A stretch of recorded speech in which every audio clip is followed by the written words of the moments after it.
পৃথিবীর মরুভূমিতে হাজার বছর ধরে টিকে থাকা এক আশ্চর্য প্রাণী উট। কিন্তু আপনি কি জানেন এই প্রাণীটির কথা বিশেষভাবে উল্লেখ করা হয়েছে কোরআনে? আল্লাহ তাআলা মানুষকে উটের দিকে তাকাতে বলেছেন, চিন্তা করতে বলেছেন, শিখতে বলেছেন।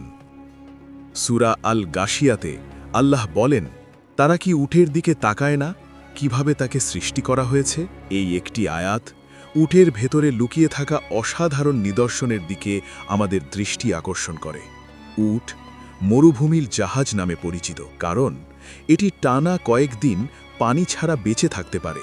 প্রচণ্ড গরম, ঝড় এবং কঠিন পরিবেশেও উট টিকে থাকে ধৈর্য নিয়ে। এর পা এমনভাবে তৈরি যাতে বালুর মধ্যে ডুবে না যায়। এর চোখের পাতা ধুলা বালি থেকে রক্ষা করে। এমনকি এর শরীর পানি সংরক্ষণ করার জন্য বিশেষভাবে উপযোগী। এই সব কিছুই প্রমাণ করে উটের সৃষ্টি কোনো সাধারণ ঘটনা নয়, এটি আল্লাহর অসীম ক্ষমতার একটি জীবন্ত নিদর্শন। কোরআনে উটের কথা উল্লেখ করার মাধ্যমে আল্লাহ মানুষকে একটি গুরুত্বপূর্ণ শিক্ষা দিয়েছেন, আর সেটি হল চিন্তা করা, পর্যবেক্ষণ করা এবং সৃষ্টিকর্তাকে চিনতে শেখা। উট শুধু একটি প্রাণী নয়, এটি একটি নিদর্শন, একটি শিক্ষা এবং একটি স্মরণ করিয়ে দেওয়া যে এই মহাবিশ্বের প্রতিটি সৃষ্টি একজন মহান সৃষ্টিকর্তার অস্তিত্বের প্রমাণ।